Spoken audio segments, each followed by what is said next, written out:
Super Bowl 18, rushing for 191 yards as the Raiders beat the Redskins. The following year it was Joe Montana, winning one of 3 MVP awards he picked up in his 4 Super Bowl victories with the San Francisco 49ers. Now both these heroes of the 80s have landed in Kansas City, where the Chiefs are hoping they have one more Super Bowl left in them. Once you've tasted anything that you really like, and then it's taken away for a while, you want it more than ever. And even more so than the person who's never even tried it. And that's the way it is. Good evening, welcome to Kansas City's Arrowhead Stadium. Welcome to the playoffs. From here on, the traffic on the road to the Super Bowl starts to thin out dramatically. No more complicated formulas, no more getting help from other teams. It's sudden death now all the way to Atlanta. And tonight, Joe Montana and the Kansas City Chiefs host the Pittsburgh Steelers, with the losers going home for good. And since this is the playoffs, we're fielding our strongest team. Bob Golic finally joins us in the flesh, although I think he's left his coat in San Francisco. Bob, hope you're warm enough. This is where it all really starts, isn't it? Well, this is incredible. The feeling that you get once you get into the playoffs is totally different than anything you feel the entire year. In the beginning of the year, you're going through training camp, you go through a 16-game regular season, but once you make it to the playoffs, you feel like everything prior to that was just a warm-up, just a practice. It all becomes very real right now. Okay, well, the Steelers made it into the playoffs as a wild card with a record of 9-7. The Chiefs went 11-5 and won the AFC West. In fact, under Marty Schottenheimer, they've been to the playoffs the last 4 seasons, which is a record only equaled by the Bills, the Cowboys and the 49ers. The big difference, of course, is that those 3 teams have been to the Super Bowl while the Chiefs haven't. And this season, Kansas City decided to make a big change. They got rid of their power running game and they brought in 2 veterans with 5 Super Bowl wins between them, Marcus Allen and Joe Montana.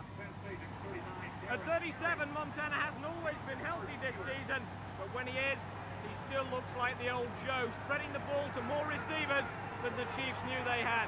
Allen, meanwhile, looks even better than he used to, catching balls out of the backfield and leading the Chiefs with 15 touchdowns. Still, it's interrupting Montana's rhythm that's the key to the Steelers' game plan. Receivers aren't even looking, he's letting the ball go. Receivers are getting into their break, and then the ball's right there. So I mean, we're getting up to playing very, very talented teams, and this is going to be a challenge. Kevin Green will be one of the men going after Montana, along with fellow outside linebacker Greg Lloyd, and hoping to turn the pressure they exert into his 9th interception of the season will be cornerback and NFL Defensive Player of the Year, Rod Woodson. On offense, the Steelers look like the old Chiefs, a power running team, with Leroy Thompson and Merrill Hodge combining to fill the gap left by the injured Barry Foster. With the offensive line they have, it's blocking really well. You know, they're very athletic guys, very strong type of guys, and I think that on the defensive line we cannot sit there on the ball. We have to get off the football and win it at the line of scrimmage, because I think that's where the game's going to really be won and lost at. When the Steelers pass, Neil O'Donnell's favourite target is the huge tight end Eric Green, but O'Donnell has been playing hurt all season, and you can expect the Chiefs to go after him with Derek Thomas and Neil Smith. Smith led the NFL in sacks this year with 15, and look out for the baseball swing celebration if he gets number 16 today. Well, Bob, it's finesse versus power, really, but I suppose all eyes inevitably will be on Joe in his return to the playoffs. Well, it's definitely going to be Joe Montana. He's the guy that everybody's looking to. He is probably the one finesse guy in the whole game today. So, as long as he can stay healthy, as long as the Chief offensive line can keep Joe healthy, keep the Steelers, the big Steeler defense off of him, they should be able to continue to roll. The Steelers have been a little bit up and down this season, a little bit inconsistent. The Chiefs being the more consistent of the 2. But as I said before, once you get to the playoffs, throw all the stats out, throw everything out. If you feel the enthusiasm, you hear it in the air, you see the excitement, it's going to be a totally different game today. Hear it, I can barely hear anything else. The other interesting matchup today is between the coaches, because this is something of a homecoming for Bill Cowher. He was defensive coordinator here under Marty Schottenheimer, and he's very much a Schottenheimer Schottenheimer disciple. They're both former linebackers, both great motivators, and here's a taste of what their players will be hearing in the pre-game huddle today. I'm going to tell you something, man. We control the tempo in this stadium, and we're going to play 45 guys for 60 minutes, whatever it takes. Let's get it done, baby. Let's go, Bunch. This is us. We got our people. Let's light the fuse and kick some ass. Light the fuse and kick some ass. You'd never know Marty Schottenheimer had a degree in English, but Bob, both these guys are great motivators. The really intense character, though, is Cower. Incredible. Well, I played with Bill Cower with the Cleveland Browns under Marty Schottenheimer, so the ties that bind are very, very close. Both of them are the same type of player, the same type of coach. Cower, as a player and a coach, very enthusiastic, very excitable. As a special teams coach in Cleveland, actually ran down the field with his kickoff team on the sideline, ran into a referee, knocked him over, and the ref got up going, what the heck was that? So both of them very excitable, very emotional, and they really bring that emotion into the players that they coach. Well, there are 3 other games in this opening weekend of the playoffs, 2 of them featuring rematches of games that took place last week. In the other AFC game, the Raiders host the Broncos after beating them in overtime on the final weekend of the regular season. In the NFC, the Packers go back to Detroit to take on the Central Division champion Lions, and the Vikings play the Giants in New York. The division champions with the best records, Dallas, San Francisco, Buffalo and Houston, don't get involved until next week. We'll update you on those 3 games later in the show, but first, the main event. A game so big, it needs 3 commentators, Al Michaels, Frank Gifford and Dan Deardorff. And here they are with the opening kickoff. The NFL postseason is underway as the Chiefs receive Gary Anderson to kick off. John Stevens, the former Patriot and Packer, runs it back to the 20-yard line. Rico Mack makes the tackle for the Pittsburgh Steelers. Joe Montana, his 20th postseason game. He is 14-5 in postseason, including 4-0 in the Super Bowl. 15th year in the league. Marcus Allen and Kimball Anders in the backfield. Burden and Davis are the wideouts, and Jonathan Hayes more a part of the passing game than ever, the tight end. Aldzot, Grunhard, Shields, a great-looking rookie who's done a wonderful job, and Sigler up front. Montana to the air on first down, and over the middle, it's incomplete. The pressure was put on by Kevin Green, and he has made a big difference for the Steelers this season. 12.5 sacks, leads the club. Let's take a look at that Pittsburgh defense. A base 3-4. Davidson, Steed, and Evans up front. Then the linebackers, the aforementioned Green, Kirkland, and Chad Brown, a rookie from Colorado, in the middle, and Greg Lloyd, their big gun. Woodson and Johnson are the corners. Lake and Perry are the safeties. Rod Woodson was the AP's Defensive Player of the Year. Marcus Allen through the middle. Exploits that hole for a pickup of 4 to the 24-yard line. The safety, Darren Perry, comes up to stop him. It'll be 3rd and 6 for Kansas City. On the first passing situation, we just might advise you also that we have been told Rod Woodson and Marty Schottenheimer told us that he anticipated this. Rod Woodson will be locked up with Willie Davis, the speedy wide receiver for the Kansas City Chiefs. D.J. Johnson be working primarily against J.J. Burton. 3rd and 5 with the ball at the 25-yard line on the opening drive of the game. That's Marcus Allen in motion. Montana, that short drop and a quick pass, and it's knocked down by Deion Figures, their top draft choice from Colorado, who comes in the nickel. And so the Chiefs are 3 and out, and Barker comes in to kick. Well, the Pittsburgh Steelers anticipating that it's going to be a short passing game to start this thing with the Kansas City Chiefs, and they are smothering everybody in that 5 to 8 yard range. And the next time the Kansas City Chiefs get the football, I think it'd be well advised to stretch the field a little bit, send somebody deep. The Steelers are hovering close to the line. Brian Barker kicking, Rod Woodson back to receive it. Woodson takes it at the 29-yard line. And Woodson coming back the other way. And Rod, who must have run 70 yards, nets 3. A 46-yard kick, and Woodson takes it back to the 34-yard line. So nothing for the Chiefs on their opening drive, and they were right to be wary of Rod Woodson's run-back abilities. The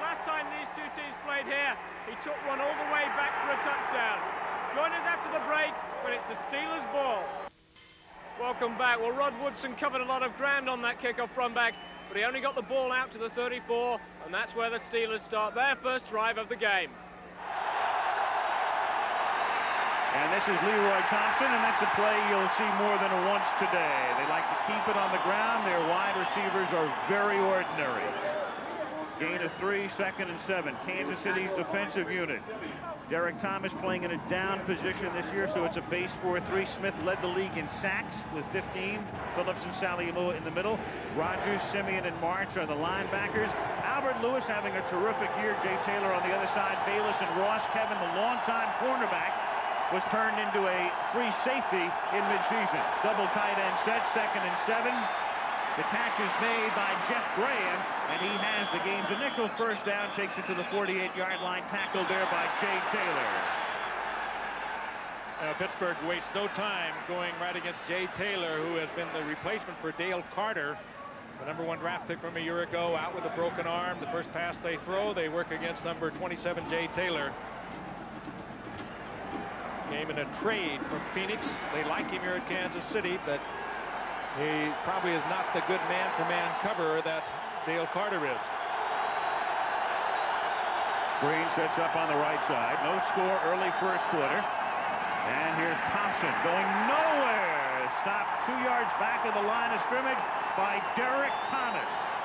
I think Derek Thomas likes to start a game off like that, making a big play on a running play. He's very sensitive to being criticized as a one-dimensional player. We've got a Kansas City Chief down on the field. That's Merrill Hodge. Derek Thomas has already made the tackle here on Thompson. Here's Merrill Hodge, and watch what happens to him as he's hit by Tracy Rogers. Hodge knows the play's over, and Rogers just comes in and bangs Hodge down, and Hodge goes off the field. But as far as Merrill Hodge was concerned, the play was over, and he never saw that one coming. Hodge walked off unaided. So it's 2nd and 11, and O'Donnell gets sacked at the 40-yard line. The safety blitz as Kansas City sent Martin Bayless in there, and this has been a huge problem of late for the Pittsburgh Steelers. They've given up 34 sacks over their last 8 games. 41 for the season now, and on a 2nd and long, you could just go to the bank with the fact that Kansas City and Marty Schottenheimer, with his defensive background, is going to come with the blitz. Pittsburgh once again didn't pick it up, and now they are in deep trouble once again. Marty Schottenheimer with that defensive background. 3rd and 17. Hodge is back in out of the shotgun. Under pressure. Hodge on the middle screen gets into Kansas City territory, and Merrill Hodge breaks it down to the 27-yard line.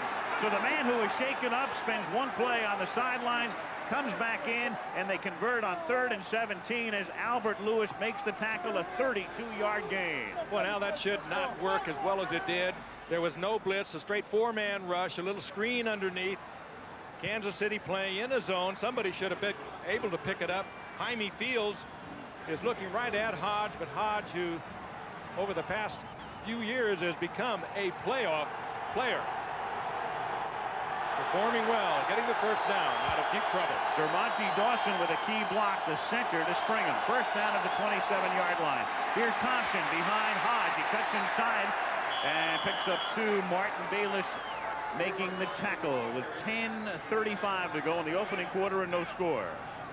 This is good play calling on the part of the Pittsburgh offensive people. Ron Earhart, their offensive coordinator. A nice mix of both passing and running. Kansas City and a lot of people expecting Pittsburgh, if they're going to win this game, they're going to have to do it rushing the football. They've had a lot of success throwing the ball so far, and it's been a very nice mix on this drive. On 2nd and 7. O'Donnell with a deep drop and great protection and finds the open man. It's Jeff Graham. He takes it to the 15-yard line. Tackled by Bayless, another Pittsburgh first down. Oh, and there's absolutely no pressure whatsoever on Neil O'Donnell, and he is an incredibly accurate passer. He does not throw the interceptions. You give him that kind of time, he's not so mobile. He doesn't move around very well, but if you just let him stand back there, he is going to get the completion. Jeff Graham comes underneath the linebacker, breaks out into the open, and O'Donnell with all the time he needed to get the delivery. Dave Adolph, the Kansas City defensive coordinator, watching his team trying to stiffen. on Pittsburgh's first drive of the game. And this is Hodge picking up 5, taking it to the 10-yard line. By the way, on that I think their left tackle, Al, John Jackson, looked like he got caught up after this play is over. And he's limping badly. Sorry to interrupt, but this is a key member of their offensive line. Dermontti Dawson, their center, is probably their best player, but Jackson is right behind him. And if he can't continue trying to block a guy like Derek Thomas and Neil Smith from the outside, there he gets his right leg caught from behind underneath. We got to pay attention to this. This could be critical for Pittsburgh. He looks all right, though, Dan. 9th play of the drive. It's 2nd and 5. The fake, and then O'Donnell comes back to the near side to Adrian Cooper. Touchdown. Their big tight end is Eric Green. Cooper is the other guy, and the other guy has just scored the first touchdown of postseason play. Well, he's only 10 pounds lighter than the 280-pound Eric Green. They love to go to both of them. Eric Green, of course, the more celebrated one, but Adrian Cooper, 6'5", 270-pounder, nobody in the coverage. And hurdles the last possible defender, Jay Taylor. I'll tell you, that is a pretty agile big man, Dan. That's not only the first touchdown of the postseason, it's Adrian's first touchdown catch of the season. He hasn't had one since last year. Well, we talked before the game about Eric Green, Pittsburgh's huge starting tight end. Adrian Cooper, his backup, who was questionable with an injury before the game, though, catching the opening touchdown for them at the end of an impressive 9-play drive. And they lead Kansas City 7-0. On the Chiefs' next possession, Marcus Allen picked up their first down of the game. But the glove, Joe Montana, still couldn't find his touch, and they had to punt. The Chiefs' defense then held the Steelers, Albert Lewis breaking up this play. And as we rejoin the action, Joe's back on the field, minus a couple of items of clothing. And there are the gloves worn at the beginning of this game by Joe Montana, who's decided to go it barehanded. He has not completed a pass. He was 0 for 5 with the gloves. And without them, well, he's 0 for 1. Well, he should have been 1 for 1. It was a little high, but certainly catchable by McNair. Take it back, that's J.J. Burden. Ordinarily sure-handed J.J. Burden. A little more than you would expect Montana to have on that ball, though he has a great underneath touch, and that time he had just a little bit on it. One thing about those gloves, Dan Marino doesn't have to worry about Montana taking his commercial away from him. Says we're already past the holiday season anyway. Right. 0 for 6, numbers you don't normally associate with Joe Montana.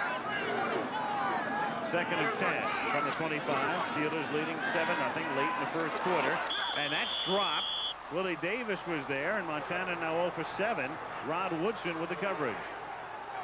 Could have been caught by Willie Davis, but fine coverage on Woodson, who is shadowing Willie Davis around the field. Montana with fine protection. Again, keeping the passes high percentage, throwing underneath, and drawing the type of coverage you'd expect. But the Steelers have been watching Montana. They are aware that principally he has been an underneath and a finesse passer, high percentage stuff. 3rd down and 10. They saw Kevin Green eyeing the snap, and we've got a whistle. Our first of the day. Keith Cash was moving, the tight end. The referee today is Gary Lane. False start, offense, number 89, prior to the snap, 5-yard penalty, still 3rd down. Pete Cash, a former Pittsburgh Steeler, in the double tight end situation. We talked about it earlier that in the last 7 games he hasn't had one over 33 yards. That might have a lot to do with his outside receivers too, who are really not capable of breaking big stuff. On 3rd and 15. Montana guns one for a first down. His first completion to Willie Davis.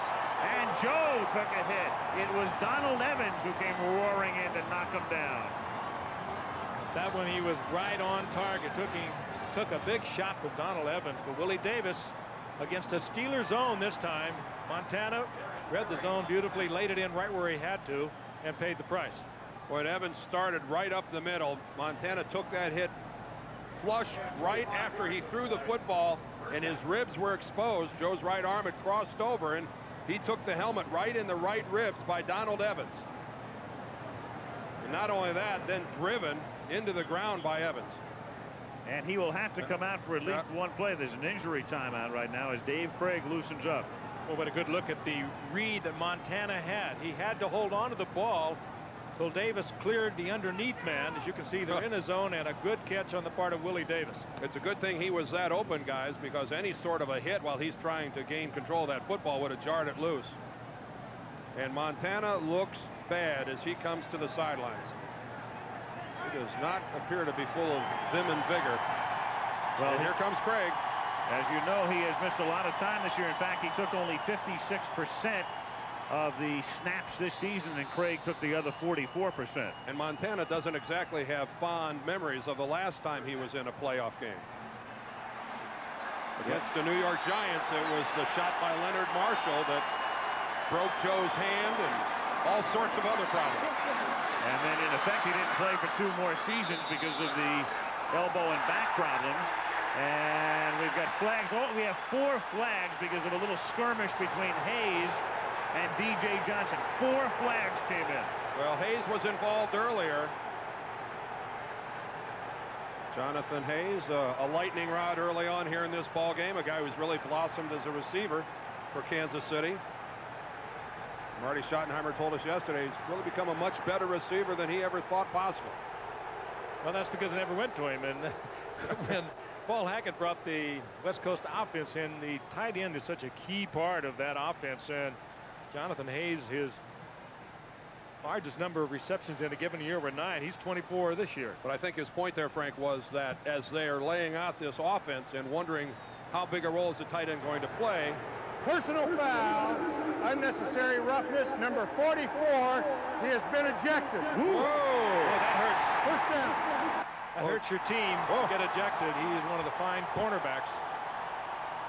I think this is a request for an explanation. Yeah. Well, that's what happened when 4 flags are thrown. I suspected that it might be a little bit more than your normal unsportsmanlike conduct or personal foul penalty. An irate cower and a jubilant crowd at Arrowhead, and I'm sure a very upset D.J. Johnson that he's out of here. Well, D.J. Johnson is a guy who, in effect, helped Pittsburgh get here today, because last week as Cleveland was driving at the end of the game, he broke up 2 passes in the end zone where Cleveland was attempting to tie it and send it into overtime, and now Johnson's been thrown out. And he's one of the better cornerbacks in this game. You don't hear that much about him because of Rod Woodson.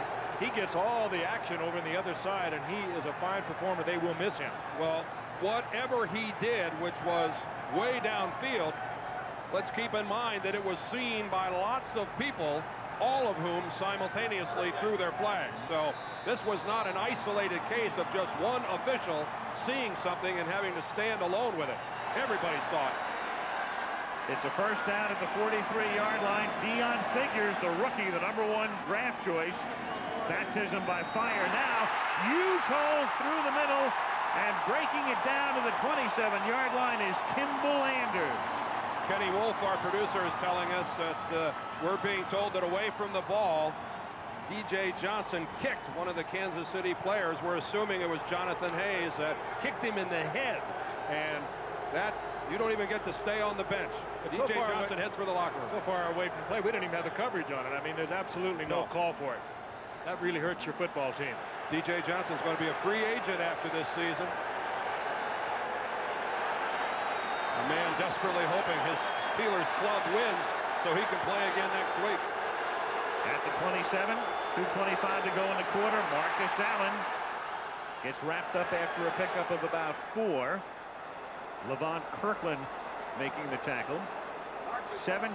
The Steelers on top. If Pittsburgh wins, they would go to Buffalo next Sunday, or make it, that's the Saturday game. Boy, Look at Johnson. He's going up the tunnel. As you walk up the tunnel here at Arrowhead Stadium, the fans are right there, and can't speculate as to what happened while he's walking up that tunnel. It doesn't pay to get in any sort of a verbal battle with the fans in the stands. Especially not when you're a target. They can throw something on you from there. 2nd and 6, and Dave Craig, the play fake, and a great catch made in the end zone. J.J. Burton for the touchdown. Oh, and what a number Dave Burden put on Rod Woodson.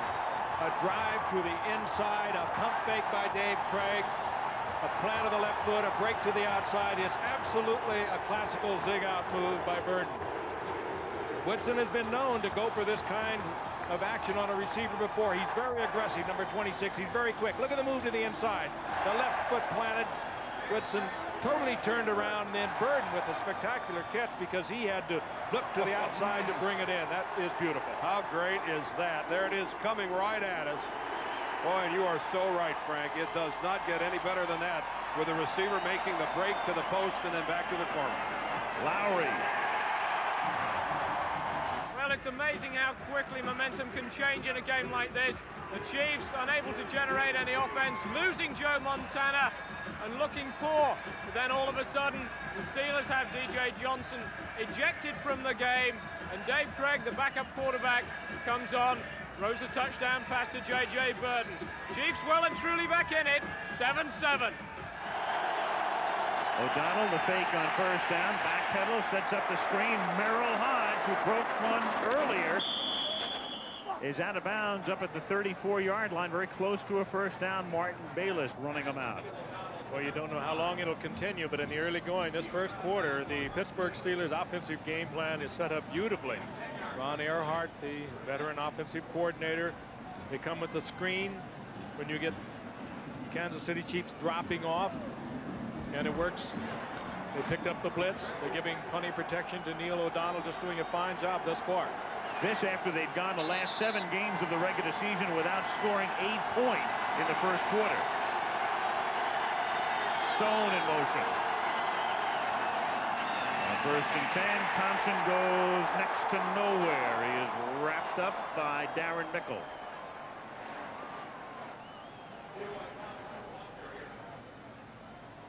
And that was a second and short, and that should be enough as Gary Lane takes a look to move the 6. It is a first down.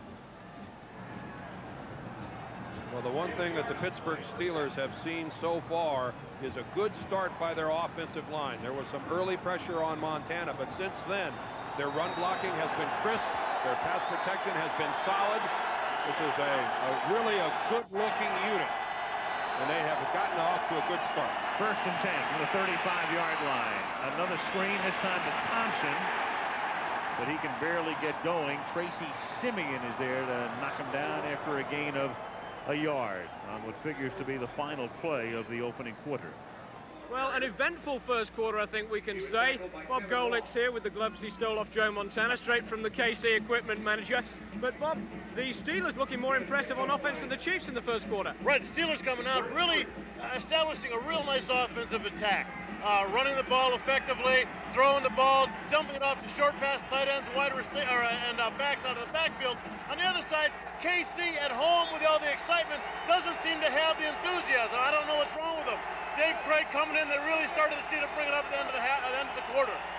Okay, but as you heard from your ABC commentators, Joe Montana is fit, only had the wind knocked out of him, and he'll be back in the second quarter. Join us after the break. Welcome back. We left the Steelers in the middle of the drive at the end of the first quarter. They're still driving. We pick it up 4 plays later. They have a 1st and 10. We caught a glimpse of Neil Smith before. He's had a cold and has congestion. He's on the bench. And Derek Thomas has just come off after the last play. He was favoring his shoulder. There's a look at Smith. Well, that's 23 sacks between them, Al. So the 2 key guys for the moment are out as Thompson is tackled by Bayless at the line of scrimmage, the 44-yard line. Smith now back in the game. Now the other report we're getting, bruised ribs for Montana, in addition to having the wind knocked out of him. And they are saying his return is probable. A lot of stuff going on. Joe has really put together a nice string since the middle of November where he's been healthy after a rocky first half of the season where he was in and out of the lineup with a variety of problems, the biggest a bad hamstring, and now it's ribs that have forced him out. 2nd and 10 at the 44-yard line. O'Donnell rolling the buy time, a lot of time, but the coverage was there in the Chiefs secondary, and Neil Smith forces him out of bounds. Well, I think O'Donnell had somebody change that play up on him. They had no one going deep whatsoever. They had about 3 wide receivers within 10 yards of the line of scrimmage, and O'Donnell is not going to, not the kind of guy that's going to turn something like that into any kind of advantage for Pittsburgh. And I think Neil Smith wanted to do more than just force Neil O'Donnell out of bounds. Watch this, O'Donnell looking down, nobody's there. Stone hooks up. Jeff Graham hooks up. The Chiefs defense just smothers it, and they lose yardage.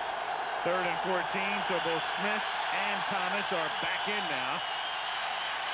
O'Donnell, good protection, finds the open man. That's a first down to the 28-yard line. The catch made by Ernie Mills, his 2nd of the afternoon. Wow, but what a pass on the part of O'Donnell. He had that much celebrated tendonitis early in the year, and they joked about it and kidded about it, and whether he could throw this week or whether he couldn't throw another week. But this one, he really got in there. The coverage again by Taylor as they come back to the man who's replaced Dale Carter. But that was a well-thrown football by Neil O'Donnell, and he was well protected again. A perfect pocket up front. Watch how O'Donnell is able to step into his throw.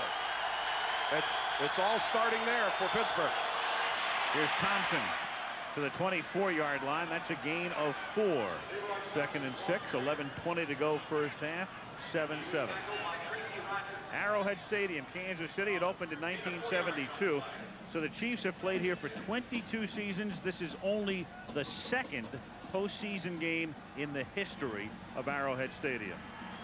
I played in the very first game ever played here back in 1972, a preseason game between the then St. Louis Cardinals and the Kansas City Chiefs. It was a big tussle annually for the Governor's Cup. Al, you should have been there. It was special. Yeah. 2nd and 6 as O'Donnell throws. Stone cannot stay in bounds, and a flag is down on the other side of the field.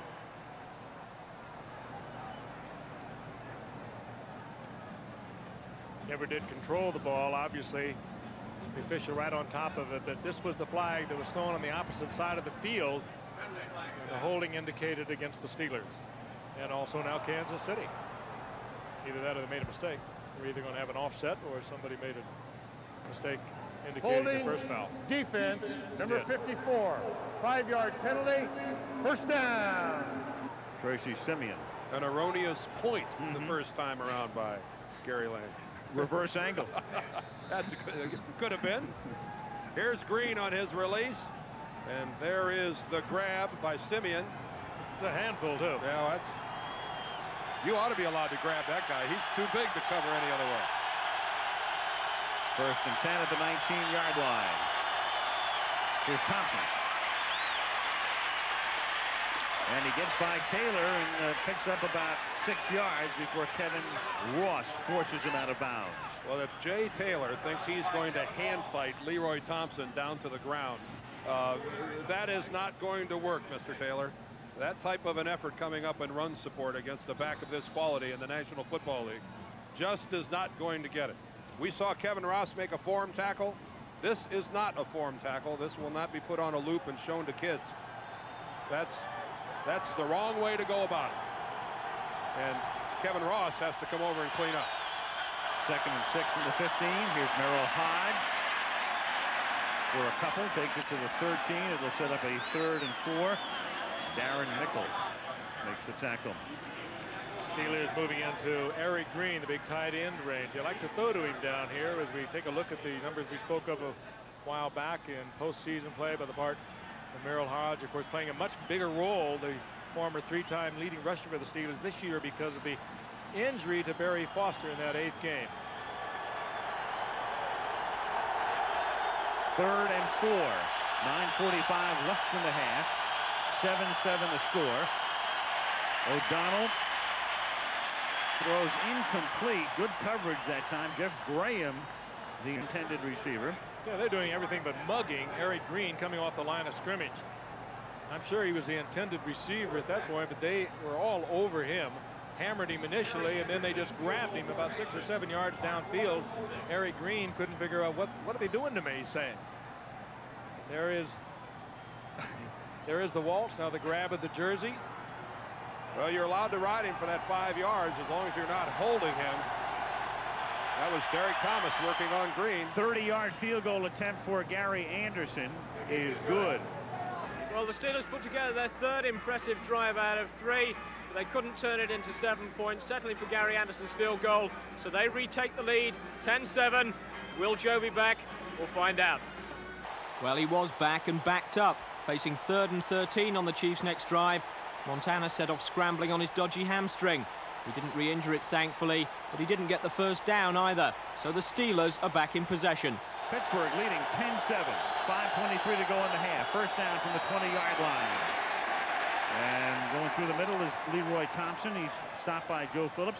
Thompson played at Penn State. It's funny, Blair Thomas was the big back there and very heralded coming out of Penn State, winding up with the Jets. But Thompson was there, and Gary Brown, the sudden star now at Houston, was also there in the same backfield with Leroy. Funny how that works out, and you wonder how long the Pittsburgh Steelers are going to be able to keep 2 talents like Leroy Thompson and Barry Foster on the same roster. 2nd and 9 from the 21-yard line. And Dwight Stone makes the catch up at the 27. It'll be 3rd and 3. Neil O'Donnell with a strong arm challenging Albert Lewis, the all-pro cornerback, one-on-one with Dwight Stone. Don't want to do it too often. Lewis is a gambler. He will make the move on the ball as good as anyone in this game. Still has the quickness even now in his 11th season, but O'Donnell has a strong arm. How about Albert in his special teams play? Blocked another punt for a touchdown last week against Seattle. His 11th blocked kick in his career. Neil Smith has been in and out. He's back in on 3rd and 3.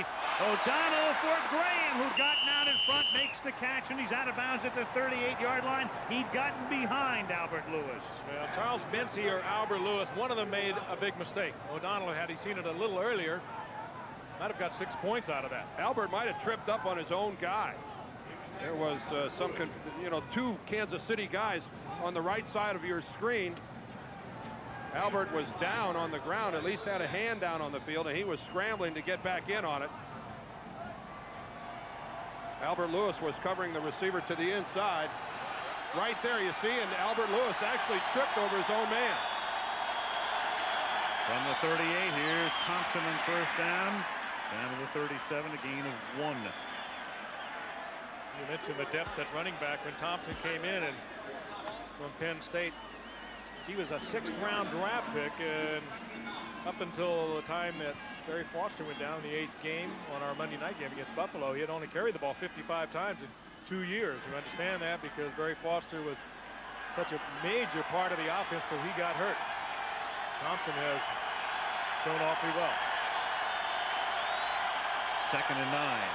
They have Stone lined up in the backfield, and Stone, no stranger to carrying the ball, takes it to the 32. Normally he lines up as a wide receiver, but he carried the ball 12 times this year and averaged 10.1 yards on the ground.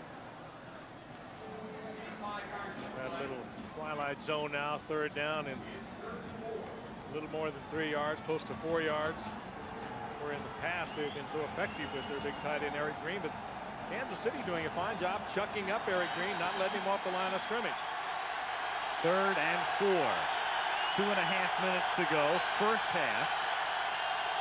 Steelers leading 10-7. A little fake shovel and an end around to Stone, but read very well by Kansas City, and he's tackled at the 36-yard line. Well, they've been running that all season long. Kansas City obviously well prepared for it. They also tried to take it back to the short side of the field. Stone had nowhere to take it. And Kansas City with a good defensive read. It's 4th down now. That last play, a 3-yard loss by Dwight Stone, may have been just enough to take the Steelers out of field goal range. It would have been a 49 or 50-yard kick for Gary Anderson. He remains on the bench now because now you're looking at a 53 or 54-yard kick. Boy, this is a gutsy call here, Al. 4th down and 7. At least they're going to line up as if to go for it. With 2 minutes to go, Pittsburgh up by 3. And O'Donnell throws, and it is dropped at the 31-yard line by Ernie Mills. Well, whether 53 yards was really out of Gary Anderson's range, or whether Bill Cow was just trying to gain a little psychological edge over his old mentor, Marty Schottenheimer there, I don't know. Either way, it didn't come off. The Steelers fail on 4th down, and the Chiefs take over. Now, after they cannot convert on 4th down, Kansas City takes over, and Montana's pass is through the hands of Willie Davis. A little high, but very catchable. Chad Brown came charging in to knock Montana down. Joe is now 3 of 12 for 51 yards. You look at the shadows on the field, you know that Willie Davis was looking right back into the sun. See the shadows? Montana throwing right on the shadows. One that could have been caught, perhaps should have been caught, but nevertheless, Willie Davis looking right back into that settling sun. 1:51 remaining in the half. Chiefs have all of their timeouts. Pittsburgh on top 10-7. Montana throws underneath to Allen. Nice spin move to get away, and then he takes it to the 50. Parnell Lake couldn't make the tackle. Left in his tracks in the 1st down. Darren Perry finally stops him. That's almost not fair, Frank. Yeah, but that's sure isn't it fun to watch? Look to the veteran, to the great all-pro, to make the play when you need it, and watch him spin away from this tackle. Beautiful. From the 49, he throws an out to Cash, but that's only a 3-yard gain. Keith Cash out of bounds at the Pittsburgh 48, 2nd and 7 with 1:21 remaining. It would mean an awful lot to Kansas City if they can move the football. They have been sputtering and not getting it done throughout the entire 1st half. They're still, however, within 3 points of the Steelers. If they can get a drive, get some points up there, if they can get a touchdown up on the board, it's going to make a big difference to this team in the 2nd half. A minute and 21. 3 timeouts. Joe Montana at quarterback. Perfect time enough to go have a sandwich when it's over. 2nd and 7 from the 48. The blitz, it's picked up. Cash makes the catch. He gets to the 43. It'll be 3rd down and 2. Tackled by Gary Jones. The Steelers leading 10-7, but the Chiefs at the Pittsburgh 43-yard line come up to the line of scrimmage. 3rd down and 2. Kansas City with 2 timeouts remaining. And they try to get the 1st down on the ground, and Marcus Allen with that 2nd lunge just may have done it. If nothing else, he came a lot closer. Yeah. Evans is there to make the tackle. It does not appear that he has it. No, this would have to be the spot of the century to pick up the 1st down. And Kansas City, in the confusion after that play, let about 7 or 8 extra seconds burn off the clock. 4th and a short 1. They have 1 timeout left, 59 seconds remaining in the half. Allen lined up behind Montana. The fake, and then Joe goes down, and Joe is tackled at the 49-yard line. So Kansas City risking it at midfield, going for it, and now Pittsburgh's in great shape at the 49-yard line, and the Steelers have all 3 timeouts remaining. I think he ran into Marcus. I think Joe and Marcus tangled legs, and that's what drove Montana to the ground. It was a play action fake. Everybody in the stadium expecting Marcus to get it. Let's watch their feet. Yep, right there, their feet collided, and Joe ends up just going down. And all of a sudden, what looked like a promising opportunity for Kansas City now looks like another shot at Pittsburgh putting some points on the board. Jonathan Hayes, there it is again. Jonathan Hayes, the tight end, was the intended receiver. He put on the block. That could have been a big play, even a touchdown. 1st down, Pittsburgh out of the shotgun. And everybody covered. Yeah, Pittsburgh's been running an awful lot of screens so far in this ball game, and that was well defensed by Kansas City. Jaime Fields, the linebacker, the rookie, really showing more savvy than you'd expect from a rookie in a playoff position. There's Fields right there. Very popular guy. Man, he's only 5'11". That's small for a linebacker, but very active. They like him a great deal. 4th round draft pick this year. And very wise. He played that screen well. 2nd and 10 at the 49. Steelers lead by 3. And falling down was Eric Green. The pass was right there, and Green just slipped to the turf. 3rd down. Derek Thomas putting the pressure on O'Donnell. John Jackson, the left tackle, we talked about how he got hurt early. He's really struggling against Derek Thomas. There's Jackson right there. Thomas that time just threw him out of the way and came back to the inside. Watch this move here by Derek Thomas. He's going to go upfield and then work back inside And Jackson that's not his game. He's gamely trying to keep this guy away from his quarterback. 3rd and 10. This time he gets help on Thomas, and the pass thrown into coverage is incomplete, but there is a flag down. Neil Smith trying to anticipate a count, trying to get a rhythm from Neil O'Donnell, and he just guessing with the snap count was offside by a bunch, by a bundle. Offside, defense, number 90, 5-yard penalty, remain 3rd down. Now this guy makes a living out of making other people jump, but you could see Neil Smith was a full stride across the ball.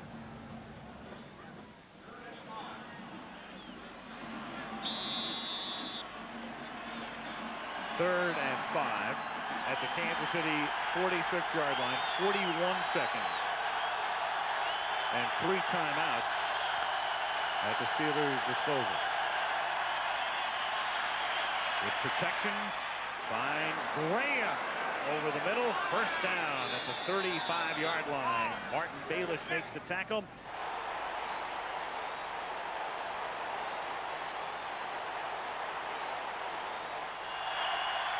And 1st down, O'Donnell over the middle. He's been living over the middle, but too high. Good coverage that time. Eric Green, the intended receiver. That was Martin Bayless, and how many times do you see tight ends the size of an Eric Green going downfield being covered by a linebacker? Well, that shows you the respect that Kansas City has. They put their safety man on him man for man. They chuck him at the line of scrimmage, but they do respect this big tight end Eric Green, who came in with the 63 receptions. Putting a safety on Green is good for the coverage part of it. The problem is then going to come if Green happens to catch the ball. What's a guy like Martin Bayless going to do with it? Take a long ride. You'd like a safety for the coverage, but you'd rather have a linebacker for the tackle. Green, who led the team in receptions this year with 63, has none today. On 2nd and 10, a little shovel. They like this play. They run it a lot. Merrill Hodge picks up about 9, and now they are clearly in Anderson's field goal range with 25 seconds remaining. Jaime Fields with a tackle. We know John Jackson is healthy. He pulled from his little shuffle pass out to the left, and it was John Jackson who made the block out in front that sprung the play for the extra yardage. Well, it's a good play to run right at Derek Thomas. Watch Thomas. He's untouched. He tries to get blocked by the outside. Stone comes in. But that's taking advantage of Thomas's upfield burst. You can get around a guy with a play like that if he goes where you think he's going to go. And more often than not with Thomas, that's straight at the quarterback. 3rd and 1 at the 26-yard line. 25 seconds left in the half. 10-7 Pittsburgh. Hodge picks up Thomas. The catch is made by Mills. Mills with a touchdown. Oh, and what a move by Well, Mills. He says Marcus isn't the only guy that can spin on this field. Take that, Marcus Allen. I can do it myself. Boy, this has been an Ernie Mills 1st half. He's made some big plays. The 3rd wide receiver for the Steelers. Well, the gamble on 4th down by the Kansas City Chiefs that ended up with Joe Montana on the ground backfires in the biggest of ways. Remember we talked about Jay Taylor early in the game, that they were going to work on him? Well, he's replacing the injured Dale Carter, and he wasn't in bad position for the coverage. He just didn't make the play after the reception. Pretty bizarre sequence of events as Anderson boots it through, because originally Pittsburgh took themselves out of field goal range. They went for it on 4th down, didn't make it. Kansas City then goes for it on 4th down, don't make it. And all of a sudden, the Steelers, just trying to get into field goal range, instead of 3, wind up with 7 and lead 17-7. Well, you see the Steelers players going off behind us. And Bob, it's been all Steelers 1st half. Yeah, and amazing. You know, we've seen the Steelers play well this season early on, but the knock against them has been very, very inconsistent. Today they've been playing great on both sides of the ball. The offense really performing well, getting the yardage, sustaining the drive. But I think most impressively, their defense is really just taking a little bit of the kick out of Kansas City's offense. Okay, 17-7 to Steelers at halftime. We'll be back after the break with more halftime analysis and news of some coaching changes around the league. Welcome back. 17-7 to the Steelers at halftime. They're halfway to an upset win over the Chiefs here at Arrowhead Stadium. And 2 more of our viewers possibly on their way to the Super Bowl in Atlanta. Donald Fullerton of Castle Douglas season, since they didn't make the playoffs, there's no chance of Atlanta being in the Super Bowl. And Jerry Glanville this week paid the price for the Falcons' disappointing season. He was sacked after 4 seasons in charge. Also out of a job after only 1 season in it was the Redskins' Richie Pettibone, sacked after they went 4-12. But perhaps the most surprising move of the week was the Jets removing Bruce Coslett. The Jets, remember, were in the playoff hunt right up until the final game of the season, and replacing him with defensive coordinator Pete Carroll. Surprising one, that, Bob. Yeah, quite a bit surprising. I think you really have to look at it, and I don't think that the move is made, obviously, from what he's done this season, because they were doing well for the majority of the season, had a little bit of problem, but was able to rebound, and as you said, get into the hunt for the playoffs. But I think the action taken there with Costa being let go probably had to do with the last few years. I think that just looking probably for a new direction for the Jets, hoping that infusion of a new blood, new leadership might bring about some new life for that team, as did the Giants with Reeves going in there and with Phillips going into Denver. These new coaches revitalizing these teams. Okay, on the subject of coaches, it seems like the disciple is beating his teacher here today. Bill Cowher has come in and he's mixed it up beautifully on offense with the pass and the run, which we didn't really expect. Yeah, I don't think Marty figured that Bill was paying attention that much when he was coaching him back in Cleveland in those days. But yeah, it's been an amazing game for the Pittsburgh Steelers. They've really come out here and played very hard-nosed, solid, consistent football. And that's something that I would have expected out of the Chiefs. And I still, you know, with the second half coming up, I still expect a tremendous performance from the Chiefs in the second half if Joe Montana can rebound and get some of the enthusiasm and do the classic Joe Montana stuff. But right now, the running game of the Steelers is working, the short passing game of the Steelers working, and most importantly, the defense of the Steelers is putting pressure all over the Kansas City offense. Okay, terrible first half for Joe Montana, but you can't count him out, especially in the playoffs. Let's go to the second half now. Well, Pittsburgh received the kickoff, but despite successfully converting a 4th down and inches, their opening drive stalled. Meanwhile, the Chiefs continued to struggle on offense. The highlight of their first possession was this Montana completion on the roll to Keith Cash. We pick up the action with 6:20 left in the 3rd quarter. Kansas City have the ball back after a Steelers punt. Pittsburgh leading 17-7. First down from the 45-yard line. And Marcus Allen probes the middle, picks up 2.5. Chad Brown, the rookie linebacker from Colorado, making the stop. That last change of possession was profitable for the Kansas City Chiefs. It cost them some time off the scoreboard, but in terms of field position, a huge advantage as they get to start this drive clear out at their own 45. And at this stage of a playoff ball game where you are trailing, this is a type of field position that you cannot afford to squander, as we saw Marcus Allen come off the field, and that's a blow to the Chiefs, but they do have good field position. Todd McNair in relief of Allen, lining up behind Montana, 2nd down and 8 to give it to McNair. Off the left side, and Todd McNair breaks it for 9 on the first down to the Pittsburgh 44. Evans and Kirkland combine on the stop.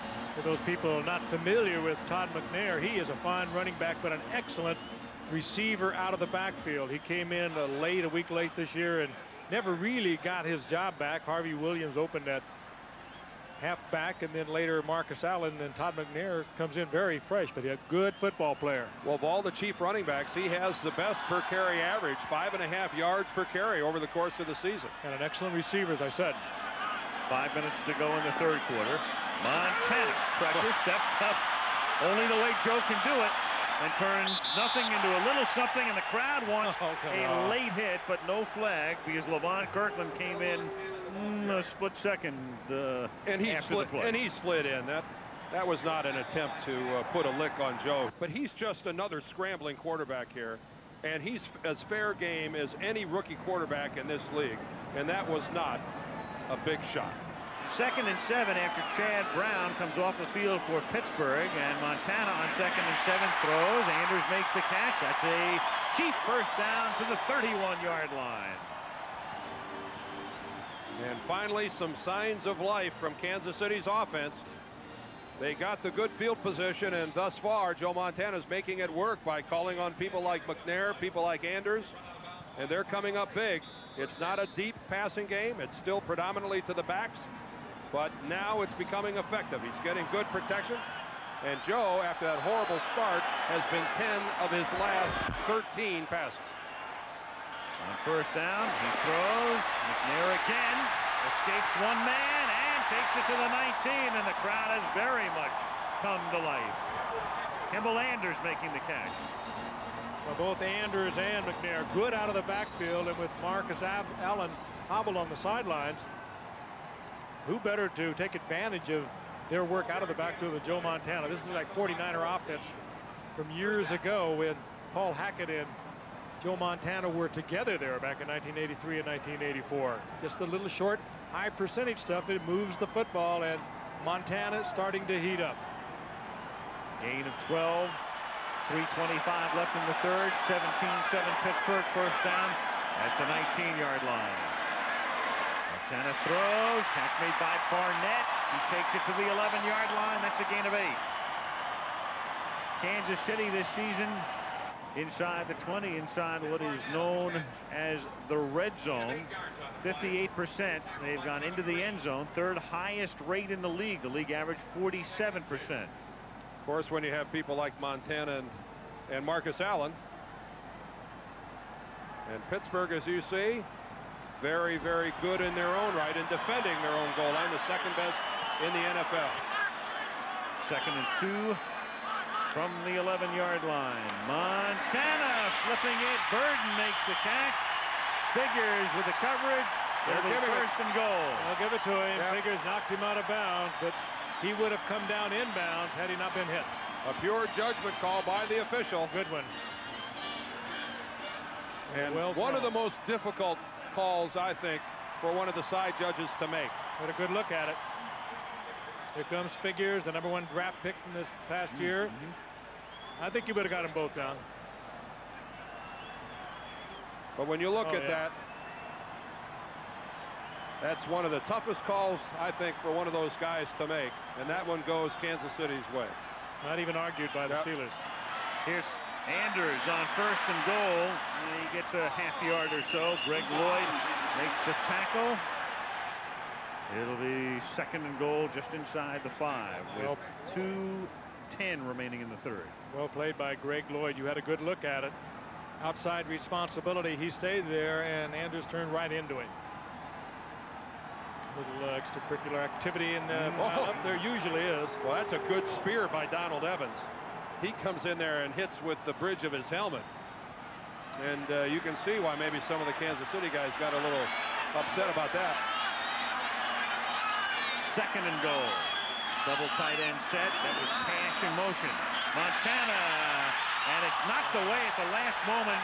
Figures got a hand on it. J.J. Bird, the intended receiver. Well, if he did get a hand, I think he did, Al, but what a great play he made.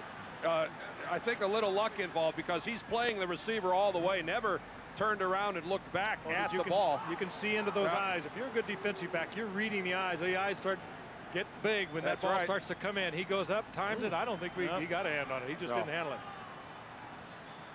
Nope. That's a well-thrown football by Montana. That should have been 6. 3rd down and goal. They're going to respot the ball because it should be inside the 5, and now it is. 1:40 to play, 3rd quarter. Steelers leading 17-7. It's going to score the 2nd half. Pump fake. Scrambling.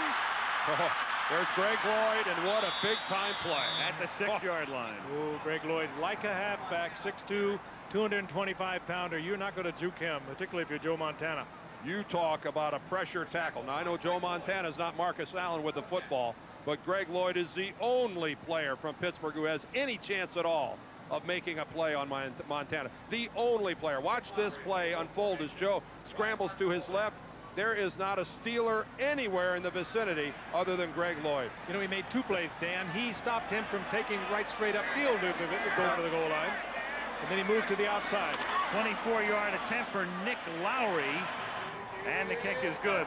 So for the second time in the game, the Chiefs turn a Steelers penalty into some points. Not the points they wanted, only a field goal. But Bob, the good news, I suppose, for the Chiefs is that Montana looks like he's back in some sort of rhythm. Yeah, you know, I was talking to somebody before the game. We were comparing quarterbacks, Montana and Elway. And I told the guy, Montana's the guy that plays consistently throughout the game. Elway's the guy that makes the big comebacks at the end. Well, they proved me wrong. Montana, all of a sudden, is finding that life, finding that rhythm, and is starting to make the connections on to the receivers. And that obviously is going to help the Chiefs now. Let's see if it's soon enough for them to come out and pull this one out. Okay, the Chiefs now just a touchdown behind, 17-10 to the Steelers. Join us after the break for the fourth quarter. Got the ball at the start of the fourth quarter, but they couldn't do anything with it. So let's rejoin the action now with the Chiefs back in possession. Montana with Marcus Allen behind him. The fake to Allen comes back the other way. This is Kimball Anders. Out of bounds at the 28 again.